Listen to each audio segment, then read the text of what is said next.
Que as palavras do Santo Evangelho perdoem os nossos pecados. Amém.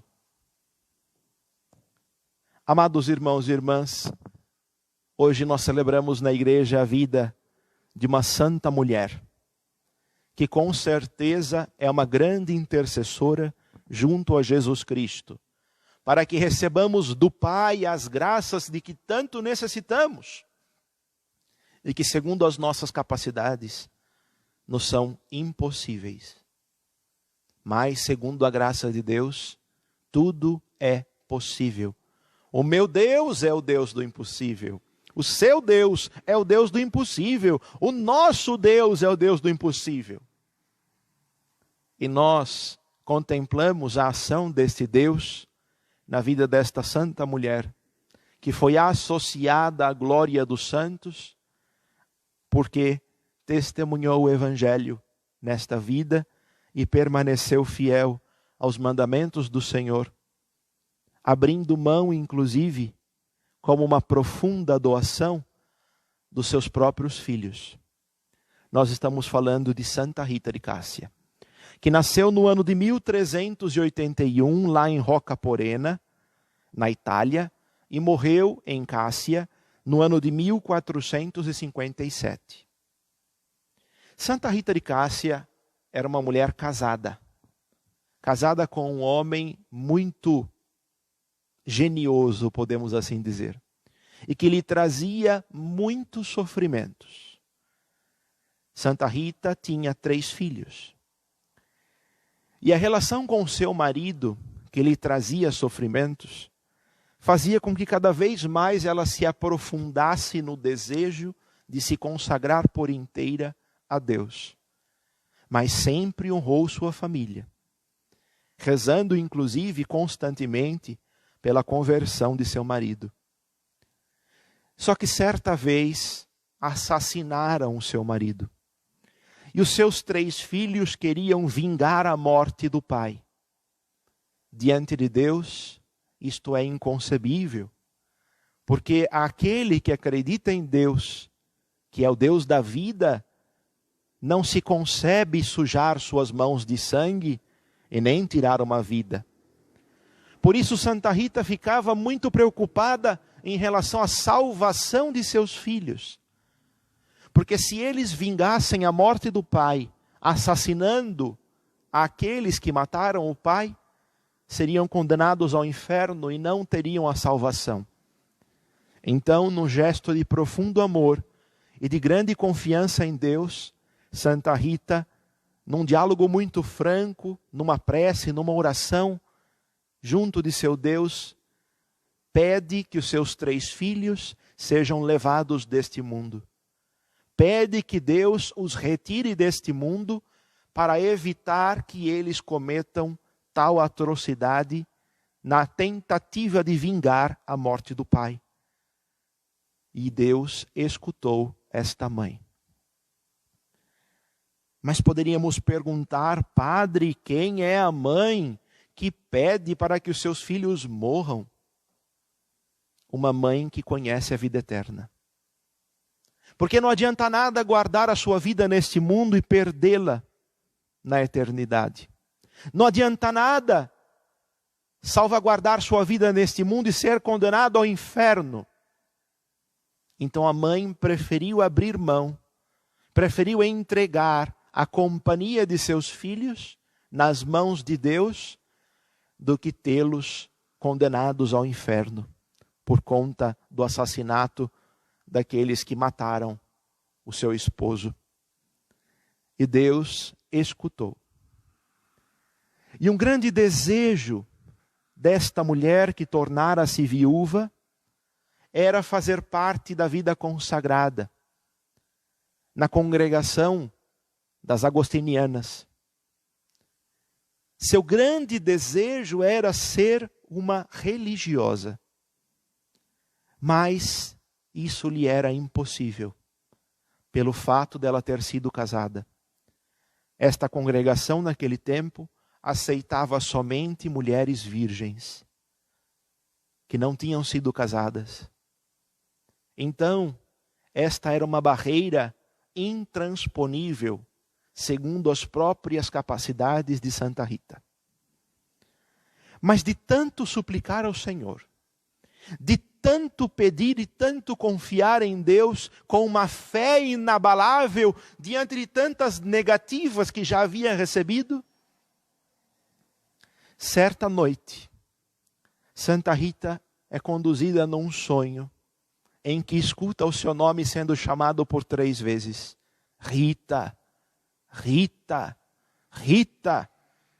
E ela vai, abre a porta, isso é em sonho, e se encontra com Santo Agostinho, com São Nicolau e com São José. E estes 3 santos a conduzem até o mosteiro, até o convento das irmãs.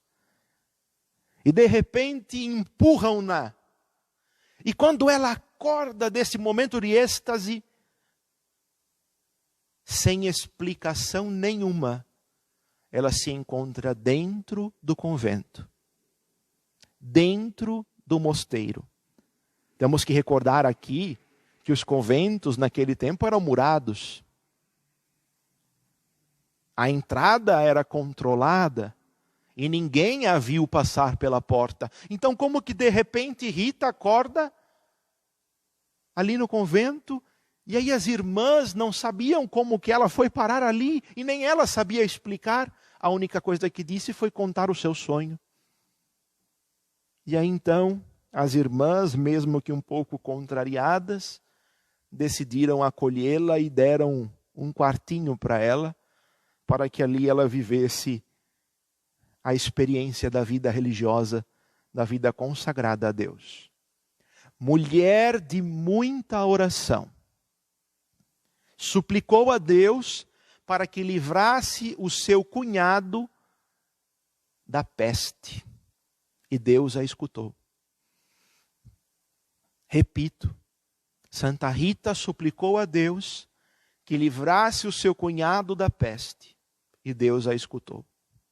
Nós também hoje clamamos a intercessão de Santa Rita para que nos livre desta pandemia do coronavírus, esta peste nos dias de hoje, a fim de que o Senhor atenda a nossa súplica pela sua intercessão. É preciso permanecermos confiantes nisso. E Santa Rita sempre contemplava com profundidade de coração e entrega de sua alma os mistérios da paixão e morte de Cristo na cruz. Lá na capela do convento tinha uma gravura do Cristo coroado de espinhos. E assim como São Paulo, numa de suas cartas, vai nos dizer que o Senhor nele complete os sofrimentos que lhe faltam ao sofrimento da cruz de Cristo, Santa Rita quer participar, mesmo que só um pouquinho, das dores de Cristo crucificado. E aí então, misteriosamente se desprende um espinho da coroa de Cristo naquela gravura e se finca na sua testa. Por isso que quando nós contemplamos a imagem de Santa Rita, ela tem uma chaga na testa. Os relatos nos dizem que ela sofria profundamente com essas dores. E inclusive tinha um odor muito desagradável que fazia até mesmo que as pessoas não chegassem tão próximas dela.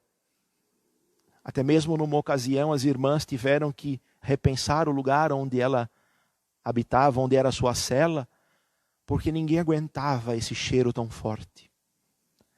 Santa Rita sofria demais com aquele espinho cravado em sua testa. E surpreendentemente, quando contemplavam a gravura do Cristo coroado de espinhos na capela, era nítido que estava faltando um dos espinhos na coroa. E aí então, 5 meses antes de sua morte, Santa Rita pede que vão buscar flores lá na sua casa em Roca Porena.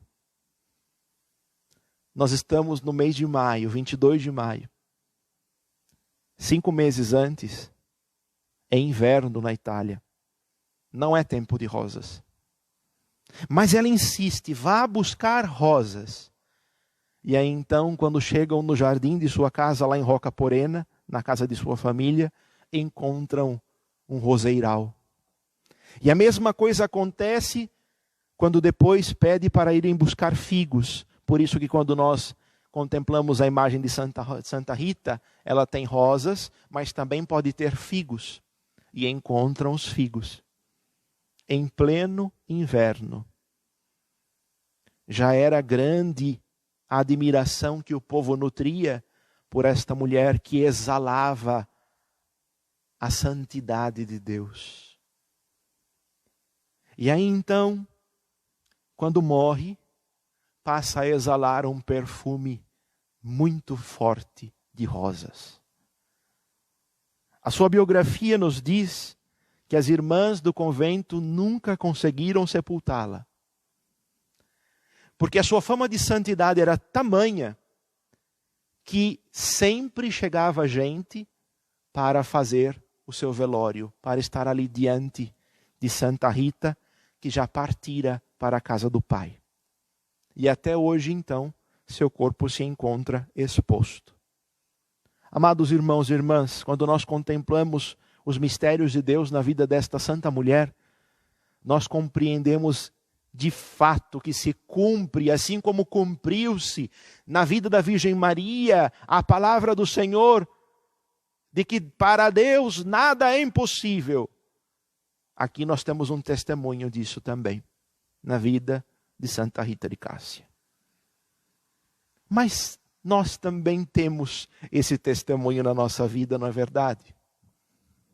Quem de nós nunca passou por um momento que nós consideramos impossível, que nós havíamos considerado impossível, até mesmo com muito medo? Senhor, não tem mais jeito, isso daqui não vai dar certo, isso é impossível para mim. E Deus, de repente, realiza aquilo que nós precisamos, realiza a graça que nós cremos, que nós pedimos a Ele com tanta insistência. E aquilo que parecia impossível tornou-se real. Assim como Maria Santíssima experimentou, assim como Santa Rita experimentou, como tantos outros santos e santas experimentaram, também você e eu temos certeza de que Deus pode tudo, basta que nós confiemos nele. No Evangelho que nós acabamos de proclamar hoje, Jesus Cristo, no contexto da última ceia, está dizendo: vocês vão ficar tristes pelos acontecimentos que vão acontecer daqui a um tempo. Mas logo vocês se alegrarão, porque eu voltarei e estarei com vocês. Mas depois voltarei para o Pai e entregarei para vocês o Espírito Santo, o Paráclito, o Defensor, que vai fazer com que vocês se recordem e compreendam todas as coisas. Amado irmão, amada irmã, é preciso confiar nestas palavras, termos a certeza de que se nós choramos por alguma coisa, o Espírito Santo vem e nos consola. Nos dá os seus dons que são necessários para que nós caminhemos ao encontro de Deus, como numa grande escadaria, cujos degraus são os dons do Espírito Santo. E nessa escadaria que nos conduz a Deus, o degrau do temor de Deus é o primeiro e o da sabedoria é o último. São 7 os dons do Espírito Santo, não é verdade? É preciso caminhar dando o primeiro passo, abraçando o dom do temor de Deus. O que é o temor de Deus, Padre? É ter medo de Deus? Não. Deus não quer que a gente tenha medo dele. Deus quer que a gente o adore. E pela adoração, nós o respeitamos. Então, o temor santo de Deus é justamente esta adoração, este respeito que são devidos somente a Deus, para que tenhamos a capacidade de cumprir o primeiro dos mandamentos, amá-lo sobre todas as coisas. E aí então, nesta caminhada, degrau a degrau, degrau a degrau, abraçando os dons do Espírito Santo, quando nós contemplarmos, estivermos para contemplar a face de Deus, chegando no último degrau da santidade, aí sim o Espírito Santo vai realizar em nós na plenitude o dom da sabedoria, porque nós iremos conhecer a Deus assim como Ele nos conhece. Até mesmo São Paulo nos diz isso nos seus escritos, não é verdade? Enquanto estou aqui, eu olho a Deus e o contemplo como que num espelho, um reflexo, como que algo meio embaçado, numa penumbra. É a fé quem me ilumina diante desta penumbra. Mas chegará um dia em que eu o conhecerei, assim como sou por Ele conhecido. Permitamos que o Espírito Santo nos conduza a isto. A exemplo de Santa Rita de Cássia, confiemos no Deus, que é Deus do impossível, e que faz tudo para que nós tenhamos a vida e a vida em plenitude, até mesmo entregar o seu Filho para morrer na cruz por mim e por você, por todos nós, homens e mulheres.